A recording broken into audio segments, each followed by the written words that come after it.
L'Autorité des marchés financiers, maintenant, vient de déposer 27 chefs d'accusation, Richard, à l'endroit de 6 individus reliés au projet Lova-Ganza.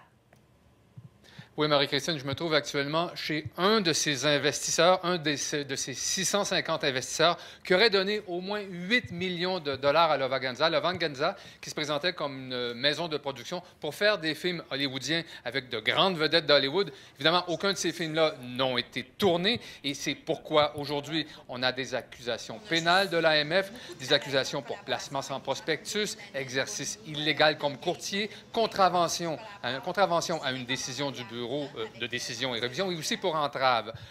Donc, les accusés, si on peut voir le tableau, ce sont 6 personnes, on vient de le dire, qui pourraient devoir payer au minimum tout près de 900 000 d'amende.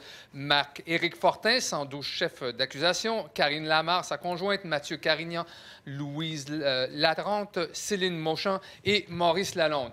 Il y a 2 personnes qui manquent à ce tableau. Ce sont les dirigeants qui menaient un train de vie princier, qui mènent toujours un train de vie princier à Hollywood, à Los Angeles, dans des villas somptueuses et aussi sur la Riviera française. Il s'agit des têtes dirigeantes, Jean-François Gagnon et Geneviève Cloutier. Et ça déçoit notre investisseur ici, M. Nicolas Dion, qui a donné 25 000 au groupe et qui se demande pourquoi on n'a pas pu atteindre ces 2 personnes-là. On l'écoute.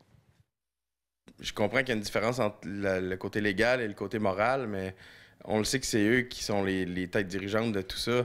Je comprends pas pourquoi on n'arrive pas à les piéger d'une façon ou d'une autre. Là. Moi, j'ai déjà versé des fonds dans le compte directement à Mme Gagnon.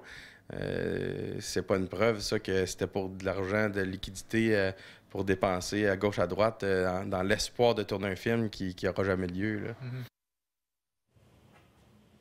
Bon, l'Autorité des marchés financiers enquête depuis 2014 sur le groupe. On avait déjà saisi les comptes de Lova-Ganza. On avait aussi obtenu des décisions pour les empêcher de solliciter. Mais malgré tout ça, le groupe a continué de le faire comme on a démontré à JE. On peut écouter le porte-parole de l'Autorité des marchés financiers.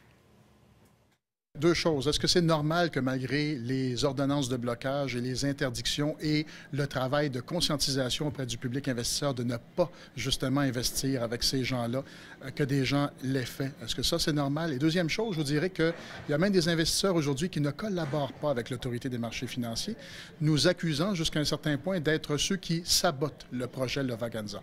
Alors évidemment, on travaille avec les éléments qu'on peut, mais on pense qu'en bout de ligne, on arrive avec un dossier fort, un dossier étoffé, un dossier important. Et maintenant, on verra la suite des choses. Alors, Marie-Christine, les autorités américaines, les autorités financières américaines suivent aussi de très près ce qui se passe ici parce qu'il y a des investisseurs américains qui ont investi dans Lova-Ganza et que peut-être aussi qu'il va y avoir des accusations. Ça reste à voir.